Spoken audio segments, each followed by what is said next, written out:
9시 예배 때 말씀을 통해서도 나누었습니다만 현재 우리는 모든 기반이 흔들리고 있는 시대를 살아가고 있습니다. 터가 무너지는 때입니다. 세계 경제는 요동치고 있습니다. 자연 환경은 악화되어 가고 있습니다.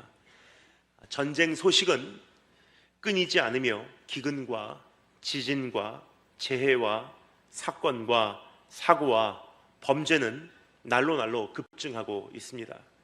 뿐만 아니라 우리의 사회는 급속도로 타락해 가고 있으며 그 안에 있는 나와 내 자녀들은 적지 않은 영향을 받고 살고 있습니다. 그래서 우리는 각각 크고 작은 근심을 안고 있습니다. 과거에 대한 아픔, 오늘에 대한 근심, 내일에 대한 불안, 그리고 현실에 대한 걱정을 가지고 씨름하며 살고 있습니다. 육신의 질병과 마음의 통증과 내 과거에 대하여 나에게 끊임없이 죄책감과 후회심으로 공격하는 유령과 영혼의 공격과 매일매일 전투를 벌이고 있는 것이 우리의 삶이 아니겠습니까? 그래서 우리는 하나님의 위로가 필요합니다. 지나온 날들을 납득하고 정리하고 치유하기 위하여 하나님의 위로가 필요한 것입니다. 오늘의 숨막히고 답답하고 까마득한 현실을 잘 견뎌내기 위하여 하나님의 위로가 필요합니다. 그리고 앞으로 나아가기 위하여 하나님의 위로가 필요한 것입니다. 앞으로 다가올 일들을 감당하기 위하여, 앞으로 닥칠 환난을 이겨내기 위하여, 앞으로 임할 이별과 죽음과 투병과 빼앗김을 묵묵히 돌파하기 위하여, 그리고 우리가 상상도 못한 고난의 순간순간들을 준비하기 위하여 하나님의 위로가 필요한 것입니다. 오늘 하나님은 그러한 위로를 우리에게 약속하고 계십니다.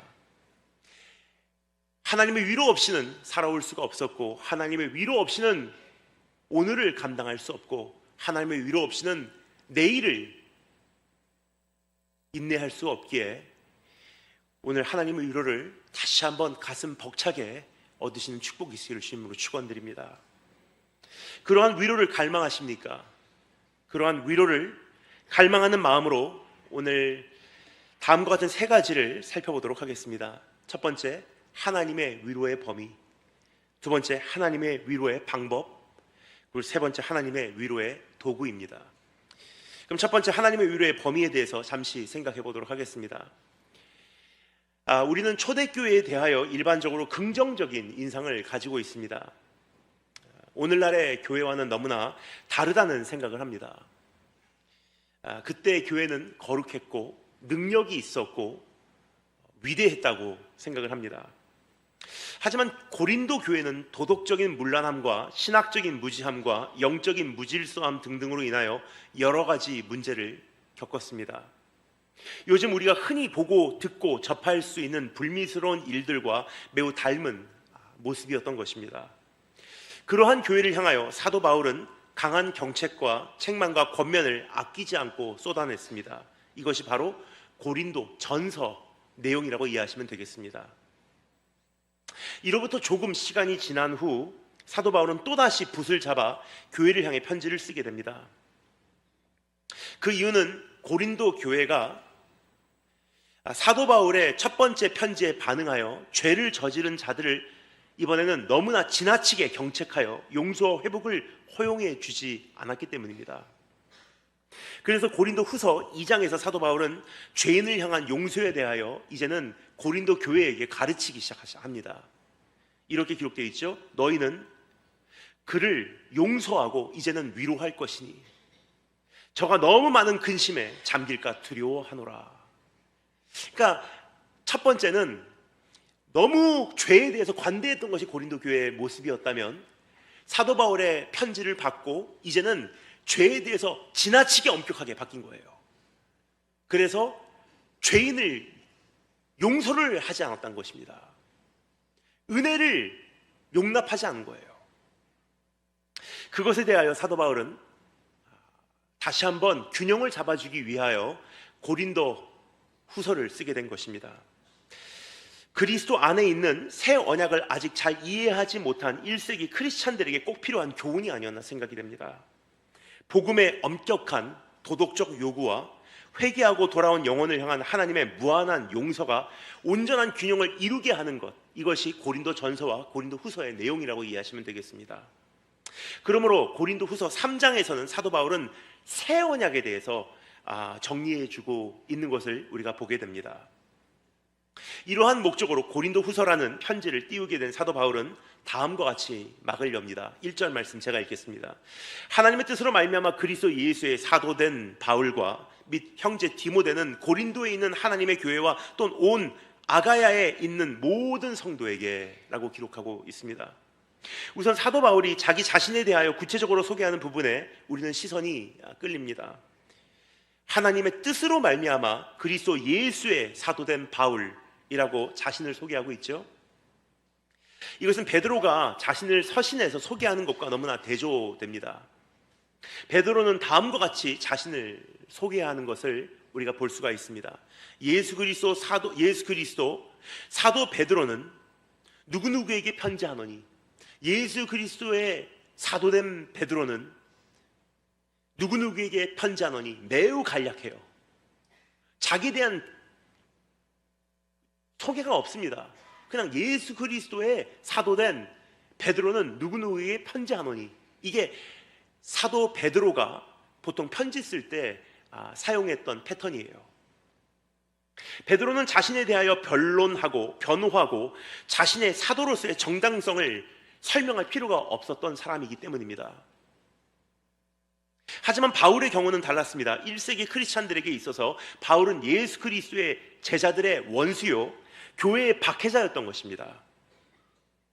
따라서 그가 회심하고 사도가 되었다는 사실을 쉽게 믿어주는 사람이 지금 우리가 생각하는 것보다 많지 않았던 것 같습니다. 그러므로 그는 자신에 대하여 매번 편지를 쓸 때마다 이와 같이 변론하고 변호하고 자신의 사도로서의 정당성을 설명할 필요가 있었던 것입니다. 그리고 사도 바울의 고백을 잠시 묵상해 보면요, 참 은혜가 됩니다. 이렇게 고백하죠. 하나님의 뜻으로 말미암아 그리스도 예수의 사도된 바울은 하고 자기 자신을 변호하고 변론하고 자기가 사도로서의 정당성을 사람들에게 소개를 하고 있어요. 그 누구도 자기를 인정해 주지 않는다 할지라도 하나님은 자기를 세우셨다는 선포예요. 그리고 자기는 그 누구를 기쁘게 하기 위해서 사도된 것이 아니라 그리스도만을 섬기기 위하여 사도가 된 것이라고 여기서 분명히 밝히고 있는 것입니다. 이렇게 사도로 세워진 바울은 고린도와 아가야의 모든 성도에게 편지한다고 기록하고 있습니다. 여기서 우리가 주목해야 봐야 하는 단어가 하나 등장합니다. 성도라고 하는 단어예요. 모든 성도에게 편지하노니, 그러니까 하나님의 은혜로 사도로 부름받은 내가 모든 성도에게 편지하노라. 우리말로는 성도라고 기록이 되어 있는데 영어로는 to all the saints, 성인, 성자라고 표현이 되어 있어요. 정확한 번역입니다. 일반적으로 우리가 성자라고 하면 한평생을 거룩하게 살다가 죽은 인물들을 떠올립니다. 예를 들어 성 어거스틴과 같은 사람 말입니다. 그러나 사도 바울은 고린도 교회와 아가야의 크리스찬들을 향하여 성자라고 부르고 있습니다. 성인이라고 부르고 있는 것입니다. 근데 여러분 기억하십니까? 고린도 교회 성도들 어떤 사람들이었는지. 이들은 도덕적으로 문란하고 신학적으로 무지하고 영적으로 무질서해서 엄격하게 경책을 받았던 대상이었던 것을 기억하시는지요? 그런데 사도 바울은 이들을 향하여 saints, 신자, 성도, 성인이라고 부르고 있습니다. 어떻게 이게 말이 되는가? 그것은 이 편지를 통하여 나누고자 하는 내용 때문입니다. 너희는 새 언약 안에 있기 때문에 너희는 하나님 눈으로 바라볼 때 거룩한 하나님의 백성이다. 예수 그리스도 안에 있기 때문입니다. 하나님의 용서와 은혜와 위로의 수혜자이기 때문입니다. 그래서 고린도 후서를 한마디로 요약하면요, 이렇게 펼쳐진다고 생각하시면 되겠습니다. 은혜로 용서받은 죄인인 바울이 은혜로 용서받은 죄인들에게 편지하노니, 지금 사도 바울이 그렇게 말하고 있는 거예요. 그리스도의 은혜로 세워진 내가 그리스도의 은혜로 세워진 교회에게 편지하노니. 그러면서 사도 바울은 2절에서 이렇게 기록합니다. 하나님 우리 아버지와 주 예수 그리스도로 쫓아 은혜와 평강이 있기를 원하노라. 하나님의 위로를 전하고자 하는 것입니다. 하나님의 위로가 있기 때문에 너에게 평강이 있을 것이다. 하나님의 은혜로 말미암아 구원받은 너희 평강이 있기를 원한다. 그리고 너희는 하나님의 위로의 대상이다. 그럼 그가 교회와 성도에게 은혜와 평강을 전할 수 있었던 확실한 기반이 된 하나님의 위로는 도대체 무엇인가? 그가 전하고자 하는 이 하나님의 위로는 도대체 무엇이었는가? 잠시 살펴보겠습니다. 여기 보면 다음과 같이 기록하고 있습니다. 3절 말씀, 찬송하리로다. 그는 우리 주 예수 그리스도의 하나님이시요 자비의 아버지시요 모든 위로의 하나님이시며. 여기서 하나님은 모든 위로의 하나님이라고 소개하고 있죠. 모든 위로의 하나님, The God of all comforts. 어느 한 종류의 위로가 아닙니다. 어느 한 분야에 국한된 위로가 아니란 뜻입니다. 하나님의 위로는 범위가 무한한 위로라는 사실을 여기서 밝히고 있는 것입니다. 여러분, 사람을 사귀다 보면 사람마다 줄 수 있는 위로가 각각 다르고 도움이 다른 것을 우리가 볼 수가 있습니다. 그래서 우리가 어떤 특정 상황에 처하게 되면 그 상황에 의해서 생각나는 사람들이 있어요. 이런 상황에는 그 사람에게 내가 한번 대화를 해보고 싶다. 그럼 그 사람이 나에게 주는 위로가 있지 않을까?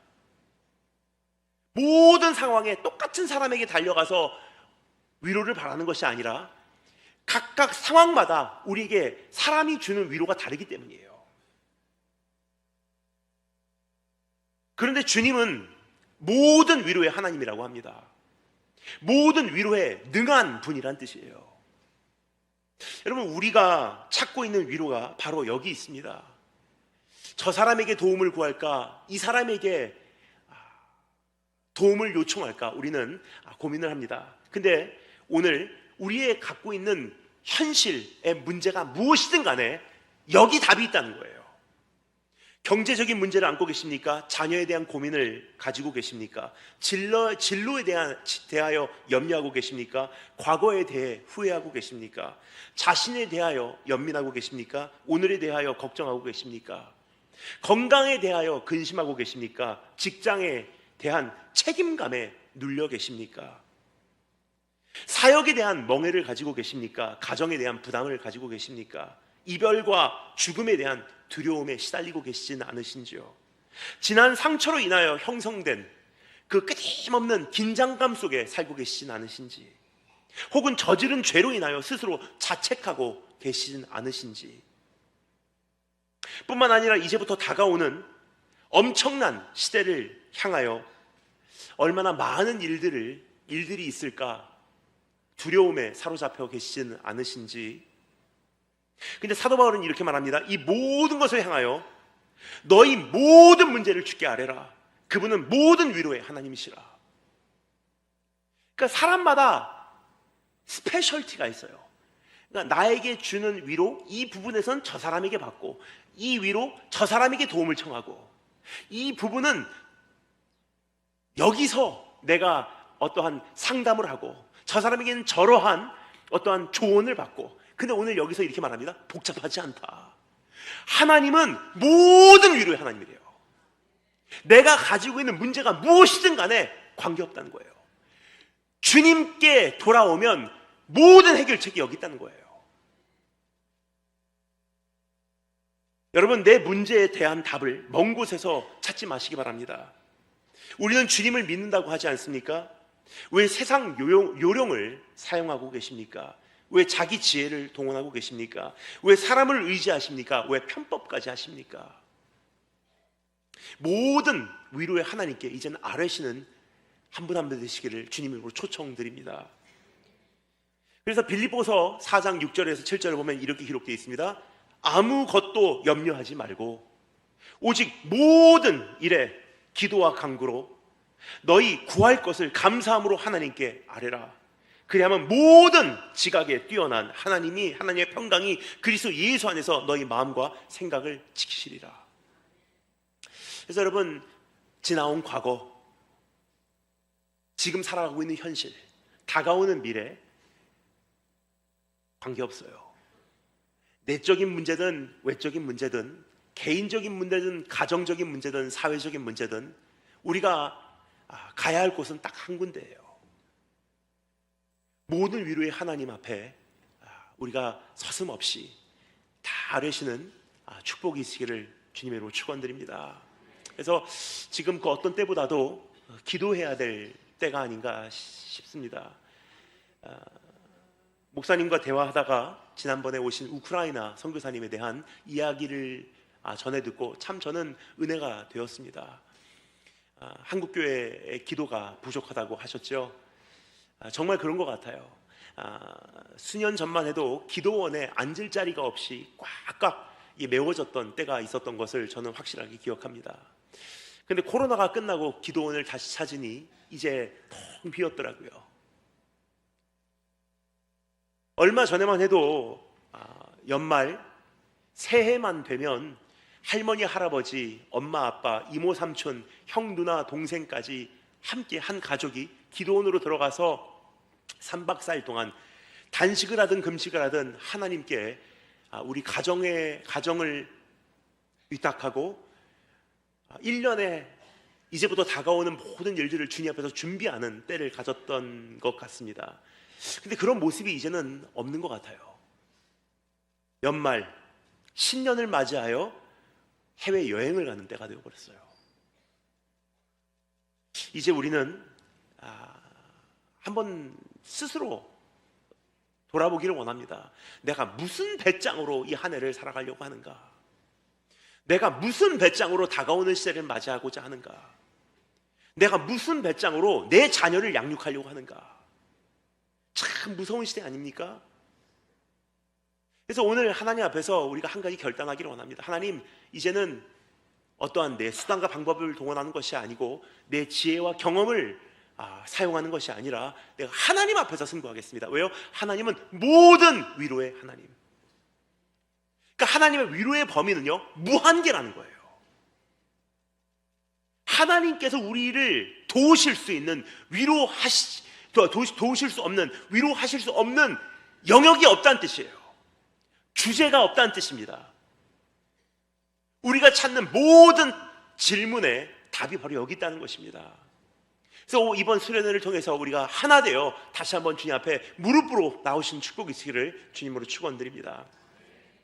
자, 그럼 하나님의 위로의 형태는 구체적으로 어떠한 것인지 잠시 소개드리도록 하겠습니다. 하나님은 우리를 어떻게 위로하시는가? 하나님의 위로의 방법입니다. 위로라고 하면 우리말로는 이제 위로라고 번역이 되어 있는데 영어로는 comfort라는 단어로 표현이 되어 있습니다. 그런데 오늘 이 신약 성경에 기록된 원어 헬라어로 보면요, paraclesis라는 단어가 동원되고 있는 것을 보게 됩니다. 이 paraclesis라는 단어를 들었을 때 어떤 분들은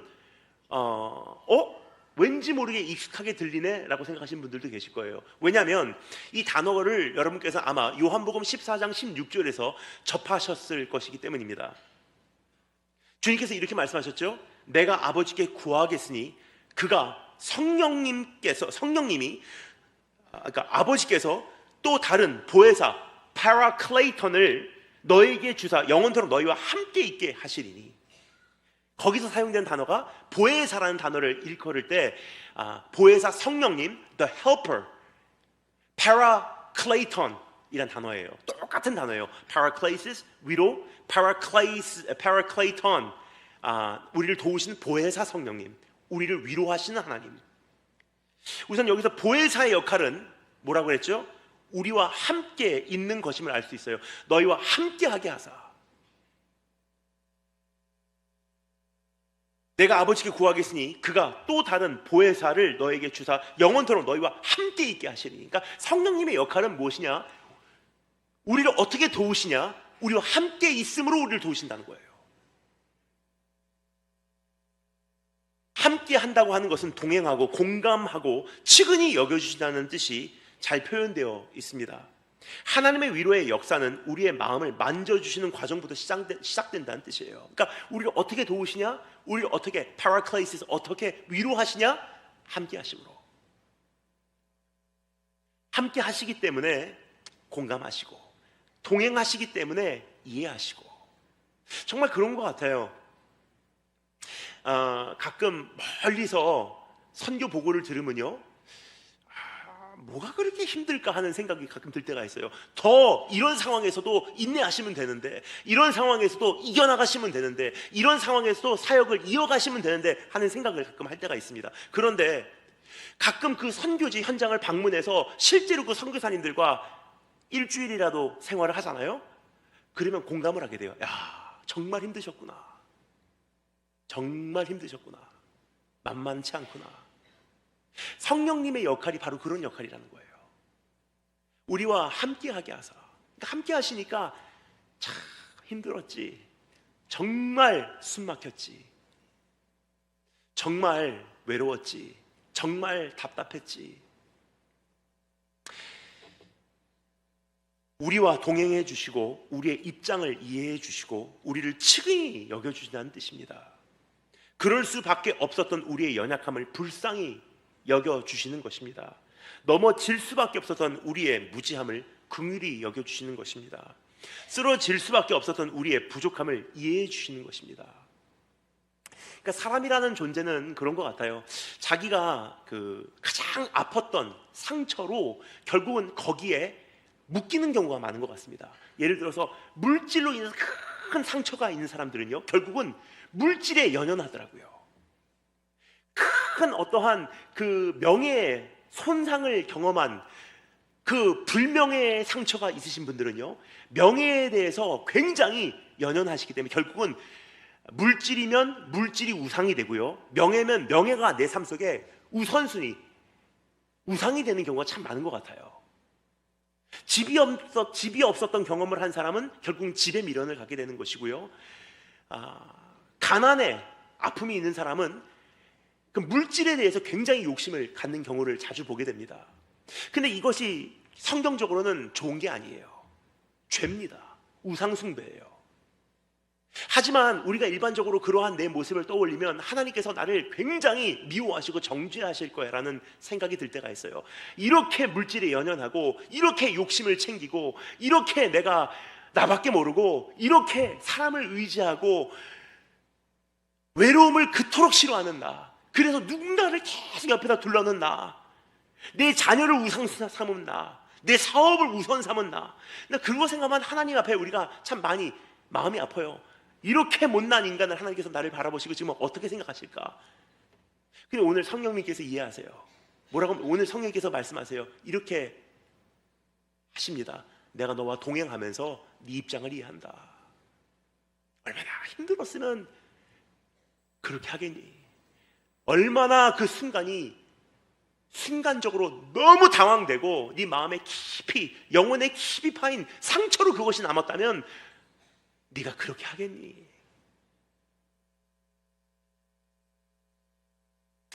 넘어질 수밖에 없었던, 쓰러질 수밖에 없었던, 그렇게 할 수밖에 없었던 우리를 이해하시고 우리의 그 상처를 공감하신다는 뜻이에요. 자, 그런데 주님의 위로는 단순한 이러한 감정적 차원에서 멈추지 않습니다. 거기서 한 걸음 더 나가서 보혜사, 파라클레이턴이라는 단어는 돕는 손길, 실제적인 helper라는 손이에요. 그 뜻이에요. 즉 하나님께서 우리를 주시는 위로란 감정적인 차원에서 넌 그럴 수밖에 없어서 참 네 마음과 공감한다 정도로 끝나는 것이 아니라 실제적인 돕는 손길로 우리에게 임하신다는 거예요. 하나님의 이러한 도움을 받은 시편 저자는 다음과 같이 노래하고 있음을 우리는 볼 수가 있습니다. 시편 46편 1절, 하나님은 우리의 피난처시오 힘이시니 환난 중에 만날 큰 도움이시라 그래요. 그러니까 실제적으로 도우시는 하나님이세요. 우리가 상담, 심리, 무슨 어떠한 치유를 받기 위해서 우리가 그러한 그 클리닉에 가잖아요. 그러면 보통 상담하면서 우리에게 좀 이렇게 분석을 해줘요. 정말 힘드셨겠군요. 하면서 왠지 모르는 이 공감대를 형성해 주기 때문에 우리가 심리 상담 같은 걸 받으면 때로 위로가 될 때가 있습니다. 근데 하나님의 위로는 거기서 끝나지 않는다는 거예요. 실제적인 도움으로 우리 삶 속에 임하시는 하나님. 그래서 시편 115편 9절에서는 이렇게 기록합니다. 이스라엘아, 여호와를 의지하라. 그는 너희 도움이시오 너희 방패시로다. 실제적인 도움이라는 거예요. 또 다윗을 기념하는 시는 이렇게 노래합니다. 시편 70편 5절 말씀. 나는 가난하고 궁핍하오니 하나님이여 속히 내게 임하소서. 주는 나의 도움이시오 나를 건지시는 자시오니 여호와여 지체치 마소서. 그리고 제가 제일 좋아하는 시편 중 하나인 시편 121편에서는 이렇게 고백하고 있죠. 내가 산을 향하여 눈을 들리라. 나의 도움이 어디서 올꼬? 나의 도움, 나의 파라클레이톤, 나의 위로는 천지를 지으신 여호와에게서로다. 그렇습니다. 사람이 주는 위로는 감정적인 통증 완화 정도의 역할은 할 수 있을지 모르지만 하나님께서 주시는 위로는 실질적인 도움이라는 사실. 근데 그게 어디까지요? 모든 위로의 차원에서 우리에게 다가오신다는 사실을 기억하시기 원합니다. 모든 도움, 모든 위로. 하나님께서 우리를 위로 못하는 주제가 없다는 거예요. 하나님께서 우리를 도우시지 못하는 영역이 존재하지 않다는 뜻이에요. 모든 위로의 하나님. 그럼 우리는 누구에게 가서 도움을 요청해야 되겠습니까?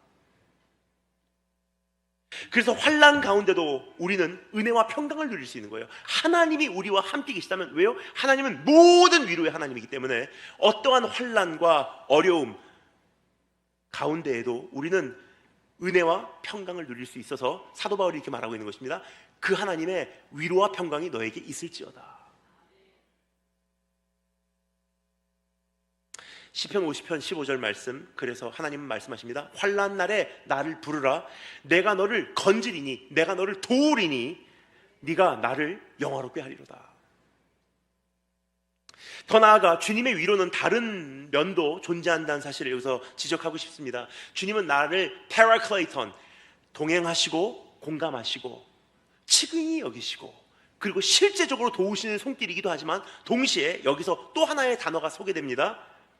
우리 원어로는 paraclasis라는 단어, helper라는 단어가 사용되지만 그 신약 성경을 라틴어로 번역한 걸 보면요, 우리의 신앙의 선진들, 우리의 신앙의 선배들, 교부들이 이 단어를 뭐라고 번역을 했냐면 fortis라는 단어로 번역을 했어요. fortis. 그러니까 모든 fortis의 하나님, 모든 위로의 하나님 할 때 모든 fortis의 하나님이라고 번역을 했어요. 그 fortis라는 단어는 무엇이냐? 이것은 용기를 주다, 강하게 만들다라는 의미를 가지고 있습니다. 즉 하나님께서 우리에게 주시는 위로는 단순히 감정적으로 통증을 완화하고 실제적인 도움을 가져다 주시는 차원으로 끝나는 것이 아니라 우리에게 용기와 담대함을 불어 넣어주는 하나님의 손길이라는 뜻이에요. 우리를 강하게 만들어 주시는 것이 하나님의 목적이라는 뜻입니다. 아, 힘들었지? 참 힘들었지? 너무나 아팠지? 이해한다. 자, 내가 너를 도와줄게 정도로 끝나는 게 아니에요. 주님은 우리에게 도전을 주시고 경책하시고 이렇게 세우신다는 거예요. 여기서 주저앉지 마. 일어나. Paraclesis, fortis. 이게 그 아름다운 하나님의 위로의 양면성이에요.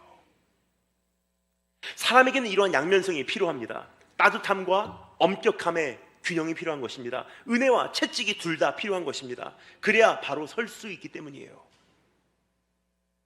우리에 대하여 너무나 잘 아시는 아버지 하나님께서는 우리를 이렇게 대하고 계신 것입니다.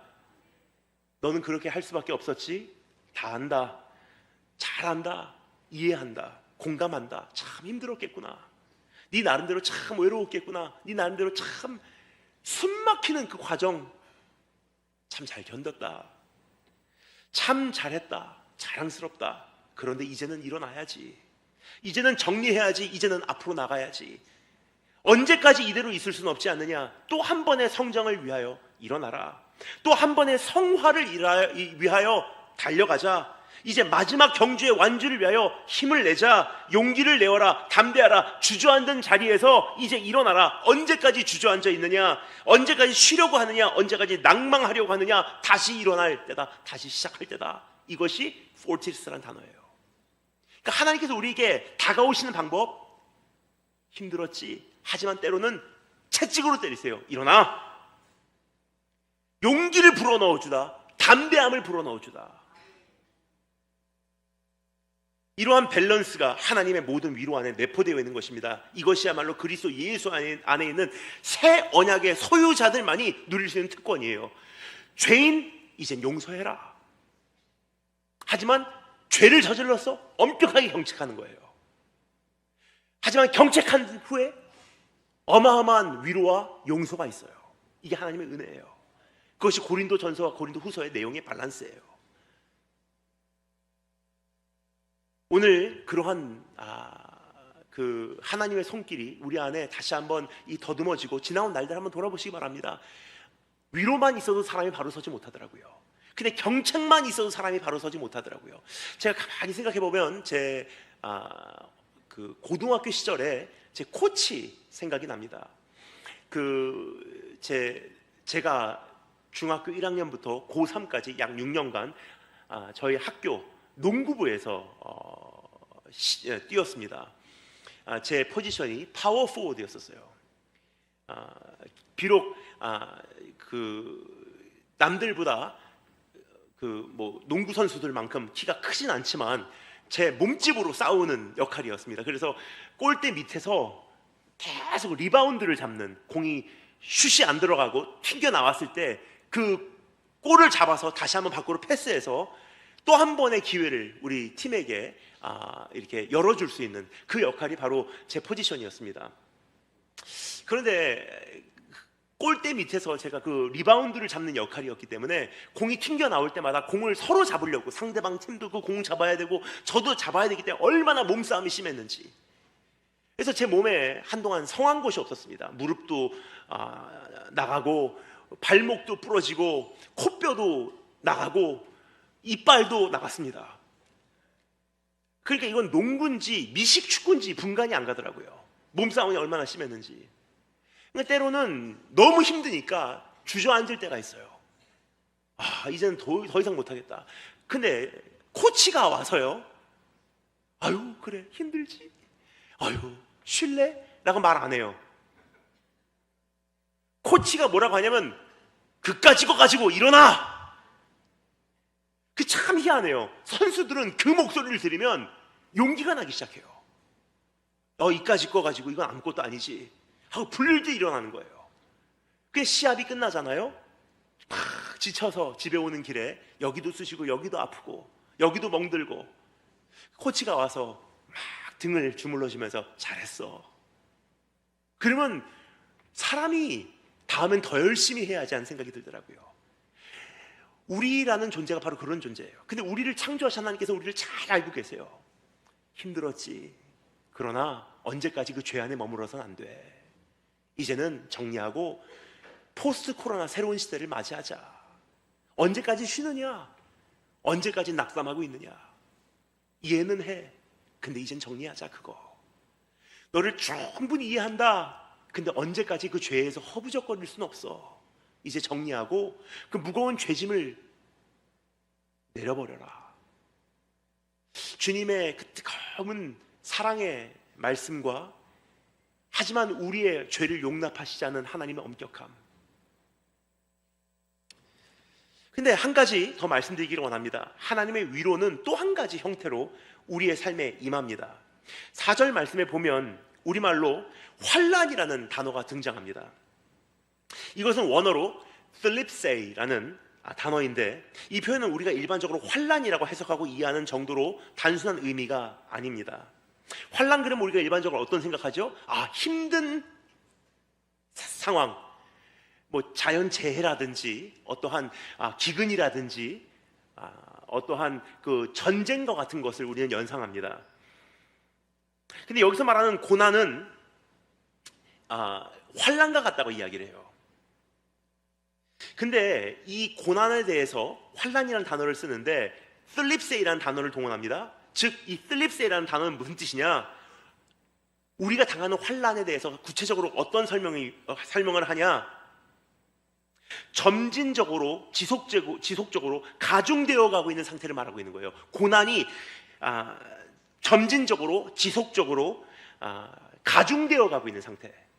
예를 들어서 고대 대영 제국의 이러한 처형 방법을 떠올리게 하는 상황이라고 이해하시면 되겠습니다. 고대 시대에 영국에서 한 죄수를 어떻게 처형했냐? 당시 사형당하게 되는 죄수를 땅에 눕혀놓고 무거운 돌덩어리를 하나씩 그의 몸 위에 얹어서 그 중량에 눌려 익사할 때까지 쌓아 올렸던 거예요. 상상만 해도 끔찍하죠? 내가 이제 사형 선고를 받게 되면요, 지금 우리 같으면 가스실에 넣는다든지 뭐 이렇게 주사를 넣는다든지 뭐 여러 가지 있겠죠. 뭐 한국은 또 다른 방법이 있겠지만 지금 사형이 없어진 지 오래됐긴 하지만, 근데 고대 시대 영국 사람들 생각하면 굉장히 잔인한 것 같아요. 사람을 땅에다 눕혀놓고요, 그 사람 뭐 가슴에다가 꽉 묶어놓은 상태로 가슴에다가 돌덩어리 하나 얹어놓고 배에다가 무거운 돌덩어리 하나 얹어놓고 계속 점진적으로 지속적으로 돌덩어리를 하나씩 얹어가는 거예요. 그럼 어떻게 되죠? 결국은 너무너무 무겁게 돼서 익사당해 버리는 거예요. 터지는 거예요. 이 단어 슬립세이라는 단어가 전하고자 하는 뉘앙스가 바로 그러한 그림입니다. 점진적으로 지속적으로 가중되어 가고 있는 고통, 통증, 고난, 환난인 거예요. 이것에 대하여 4절에서는 다음과 같이 기록하고 있습니다. 우리는 모든 슬립세이, 모든 환난 중에서 우리를 위로하사, 우리로 하여금 하나님께 받는 위로로서 모든 환난 중에 있는 자들을 능히 위로하게 하시는 이시로다. 여러분, 우리의 삶에 임하는 고난, 고통, 아픔, 문제라는 것이 그냥 단번에 임하는 게 아니더라고요. 점진적으로, 지속적으로 가중되어 가고 있어요. 지금 살아가면서 참 이게 정말 피부로 느껴지는 것 같아요. 옛날 생각하면 사실 굉장히 행복했어요. 근데 세월이 지나가면서 더 행복해질 줄 알았는데 가면 갈수록 책임도 가중되어 가고 멍해도 많아지고, 살아간 세월이, 지나온 세월이 길면 길수록 돌아보면 내 안에 쌓여가는 후회도 많고 죄책감도 많고 수치스러운 순간들, 생각하기 싫은 것도 많고 내일에 대한 부담은 더 많아져요. 그러니까 우리의 삶에 있는 이 엄청난 고통과 고난과 아픔과 문제와, 우리 지금 환난도 그렇지 않습니까? 가면 갈수록 태산이에요. 지금 10년 전보다 지금 더 살기 좋습니까? 아니에요. 모든 것이 더 발달되고 편리해졌는지는 몰라도요, 사실 우리의 정신 상태를 가만히 들여다보잖아요. 스트레스는 이전보다 훨씬 많아요. 왜 그렇습니까? 슬립세이. 시간이 가면 갈수록, 역사의 세월이 흘러가면 흘러갈수록 우리 안에 이 점진적으로 지속적으로 계속 이 고통과 고난과 아픔과 문제와 환난이 가중되어 가고 있어요. 이게. 그런데 오늘 이 말씀에서 우리에게 이렇게 말합니다. 하나님께서 주시는 위로가 뭔지 아느냐? 그 가중되어 가는 이 짐을 대신 지어주는 거래요.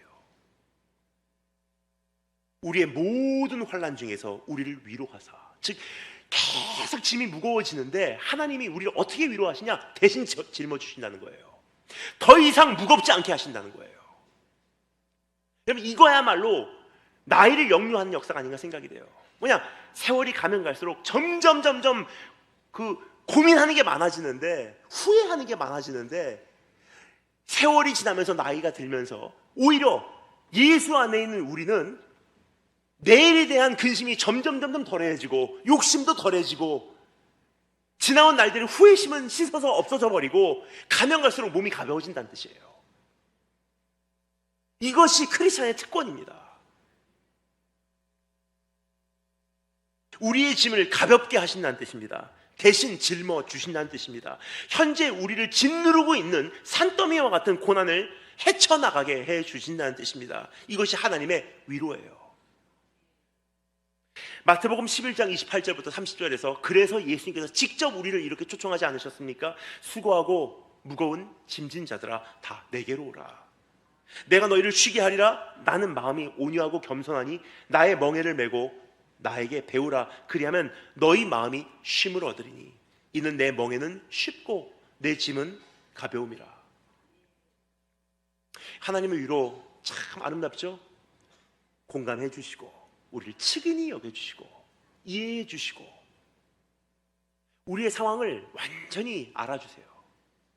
왜 그토록 연연하는지, 왜 그토록 거기에 묶여 있는지, 왜 그토록 그 죄를 뛰어넘지 못하는지 충분히 알아주신 하나님이세요. 그리고 거기서 헤쳐나올 수 있는 힘도 주시고 도전 주시고 경책하시고 채찍질하시고 우리에게 용기와 담대함을 불어넣어 주시고 그리고 그 짐을 대신 짊어주신다는 거예요. 이게 모든 위로의 하나님이 우리의 삶에 다가오셔서 우리를 대하시는 손길입니다. 그 손길을 갈망하십니까? 그러면 오늘 조금 전에 말씀드렸듯이 그 위로의 하나님의 위로를 우리가 갈망하며 모든 염려를 주님께 맡기시는 우리 한 분 한 분 되시길 주님으로 축원드립니다.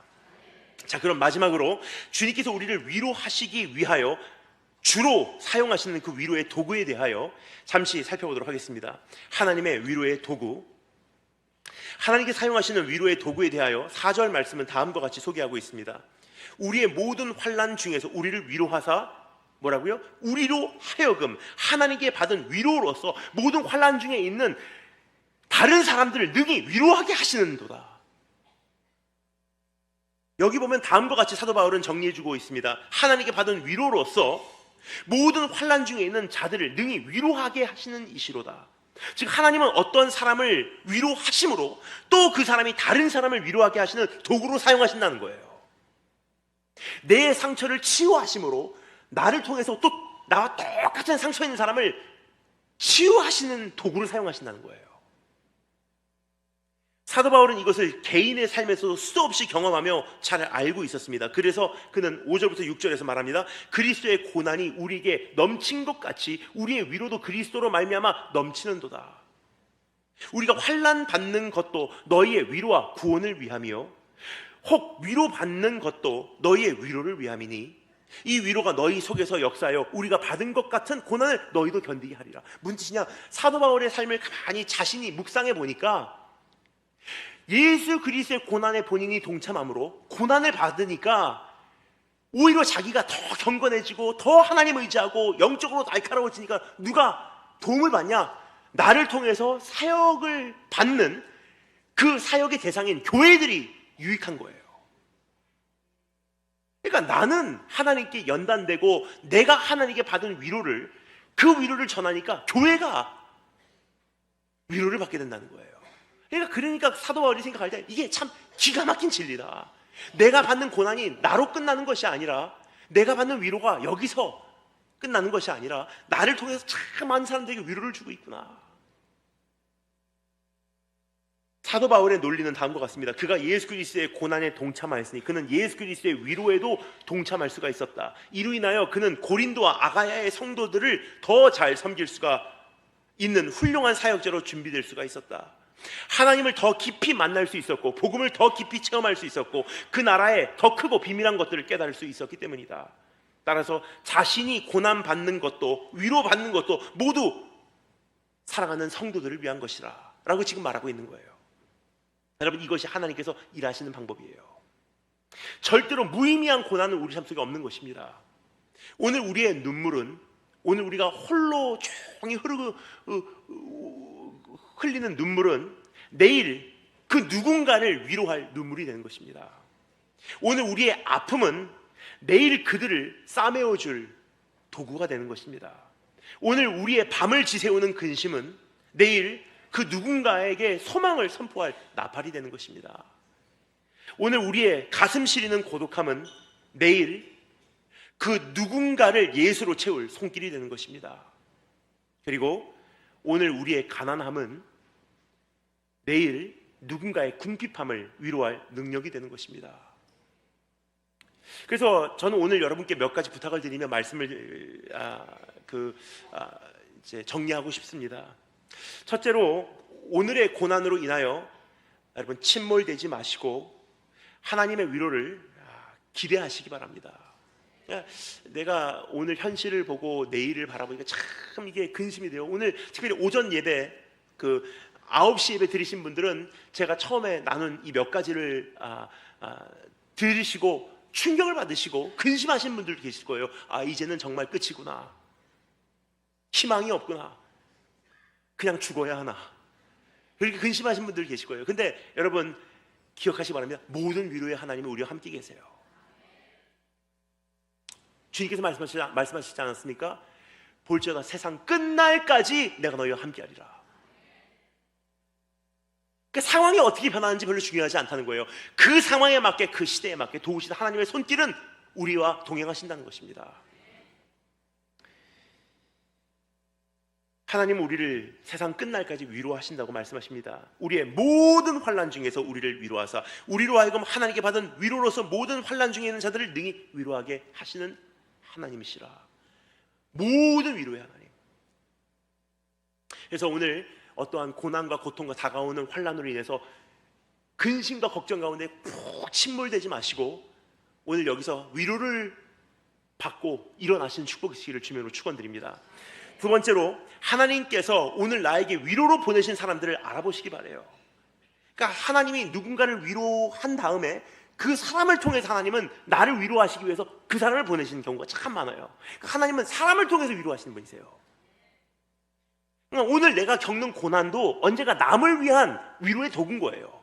그와 똑같이 오늘 나에게 하나님께서 위로를 주실 때는 어떤 음성과 꿈과 계시보다도 굉장히 많은 경우 하나님께서 사람을 통해서 나에게 위로로 다가오셨더라고요. 이미 하나님의 손길은 멀리 있지 않습니다. 너무나 많은 경우 어떠한 신비적인 형태가 아니라 인격적인 모습으로 우리의 삶에 이미 와 계십니다. 주님께서 보내신 사람으로 우리의 삶에 이미 와 있는 것입니다. 그래서 가만히 돌아보면요, 코로나 이 3년, 지난 코로나 3년 여러분 어떻게 지내셨습니까? 저 궁금하지 않으셨어요? 어떻게 살아있나 죽어있나?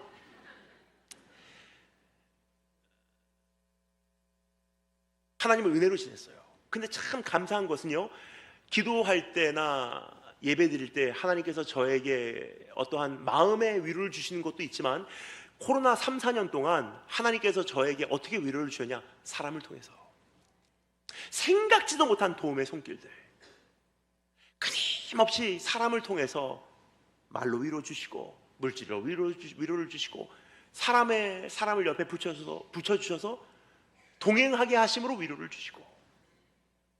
근데 우리는 하나님의 위로를 바란다고 할 때 미처 그 생각을 못해요. 설마 사람을 통해서 위로하실까는 생각을 안 하기 때문에 엄청난 사람들을 하나님께서 우리 삶 속에 붙여주셨음에도 불구하고 그 사람이 눈에 안 들어오는 거예요. 그리고 그것을 건너뛰어서 하나님 위로를 주세요 하는데 하나님께서 이미 보내줬어. 여러분 돌아보시기 바랍니다. 제가 여러분 삶 속에 어떤 위로를 하나님께서 보내셨는지 제가 조금 설명을 드릴 테니까 어떤 위로를 주셨는지 여러분께서 한번 맞춰보실래요? 여러분께 하나님께서 나에게 주신 위로를 제가 조금 그 모습을 설명을 할게요. 그럼 여러분께서 하나님께서 이런 위로를 나에게 주셨구나 한번 맞춰보시기 바랍니다. 나에게 주신 위로가 어떤 사람인지 제가 설명을 조금 드릴게요. 그 모습을 설명드릴게요. 하나님께서 나에게 주신 위로는 지금 파란 티셔츠를 입고 계세요. 노란색 이름표를 달고 있습니다.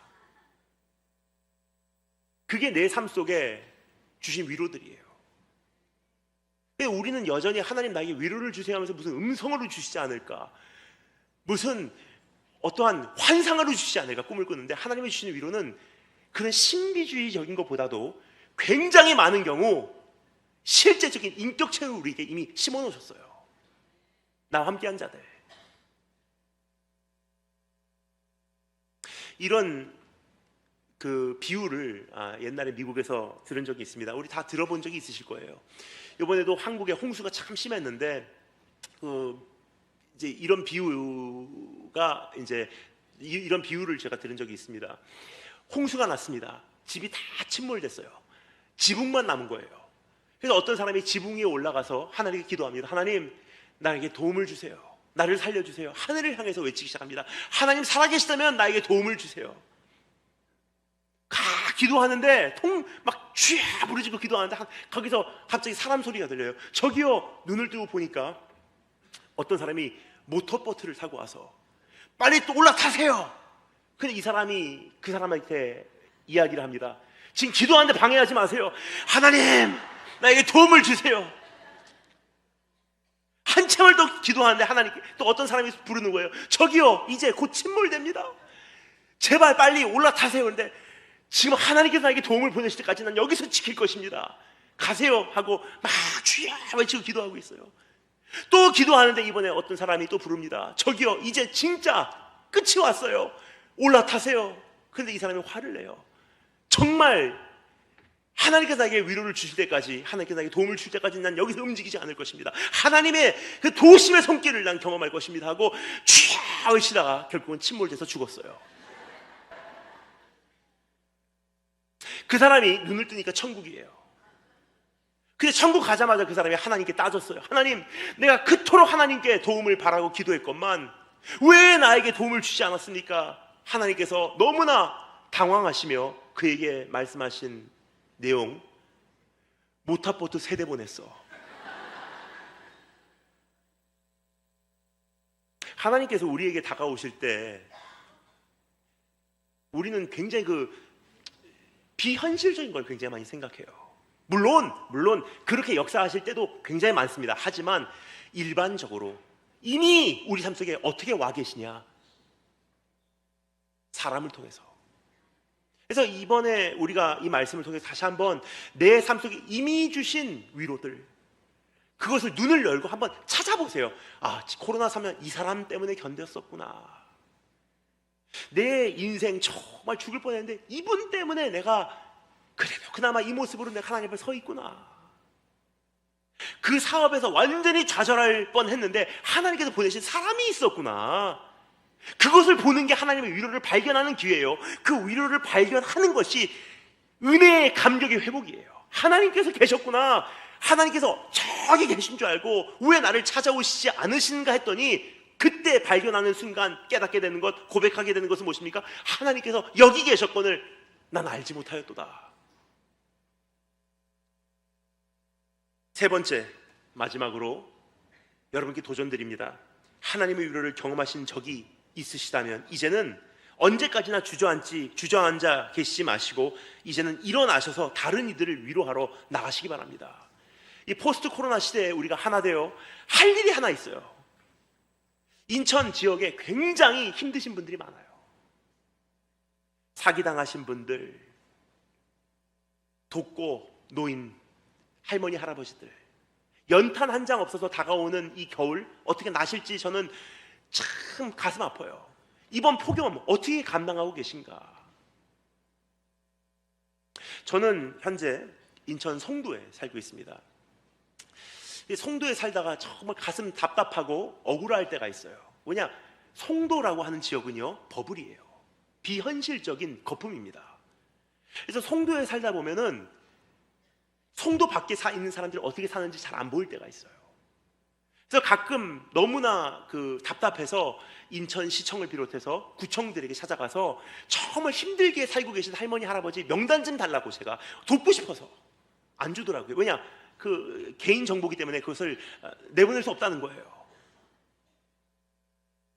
그래서 할 수 없이 가장 그래도 믿을 만한 고아원부터 섬겨야 되겠다 해서 고아원 찾아가서 내가 해드릴 것이 있습니까? 근데 지금 제 마음의 소원은 여전히 변하지 않았어요. 어떻게 하면 쌀가만이라도 갖다 드릴 수 있을까? 어떻게 하면 연탄 한 장이라도 갖다 드릴 수 있을까? 이 폭염 때 어떻게 견디시나? 그리고 집에서 나오지 않는 젊은 청년들이, 그래서 혼자서 죽는 사람들이 얼마나 많은지 여러분 알고 계시지 않습니까? 우리 주변에 보면요, 얼마나 많은 사람들이 우리를 기다리고 있는지 모르겠어요. 이것이 포스트 코로나 시대에 이제 굉장히 악화된 이 상황 속에서 교회가 해야 될 일이 더 많아졌다는 거예요. 이제 이것이 주님의 뜻입니다. 주님의 뜻을 궁금해 하십니까? 주님의 뜻은 복잡하지 않습니다.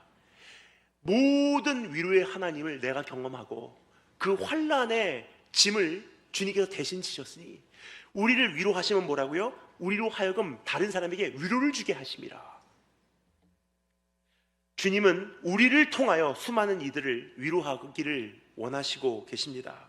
깨진 가정, 상처난 영혼, 버림받은 아이들, 불안에 떨고 있는 사람들, 용서받을 수 없다고 자책하고 있는 심령들, 불면증에 시달리고 있는 젊은이들, 꿈이 사라진 청소년들, 꿈을 접은 가정들, 자녀를 잃은 부모들, 질병을 앓는 육체들, 이 모두 우리가 찾아가야 될 위로의 대상들이에요. 그들의 마음을 만져주고 실제적인 도움의 손길이 되어지고 용기와 담대함을 그들에게 불어넣어 그들을 우뚝 세워주고 무거운 짐을 함께 짊어주어 주는 것, 이것이 주님께서 우리를 대하신 위로의 손길이었고, 이제 우리에게 그것을 맡기신다는 것을 기억하시고, 이제 포스트 코로나 이 시대에 여러분께서 그러한 주님의 위로의 도구가 되시기를 주님의 이름으로 축원드립니다. 다 같이 고개 숙여주시면 감사하겠습니다.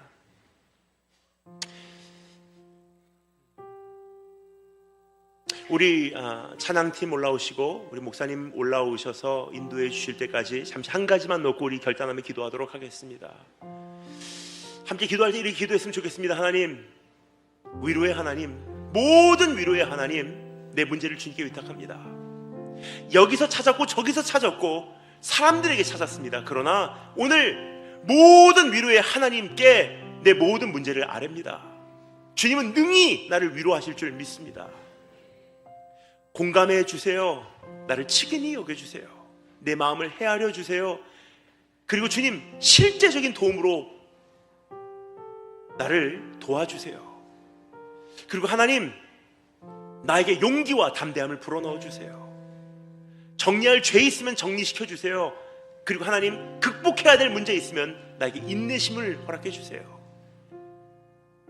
그리고 주님, 나의 큰 무거운 짐, 세월이 가면 갈수록 점점 무거워지고 있는 내 어깨의 짐을 주님 대신 짊어져 주시사 나머지 길 내가 주님과 동행하며 나도 다른 사람 그렇게 위롭게 하여 주시기를 소망합니다. 우리 다 같이 그런 마음을 품고 함께 기도하도록 하겠습니다. 다 같이 기도합니다.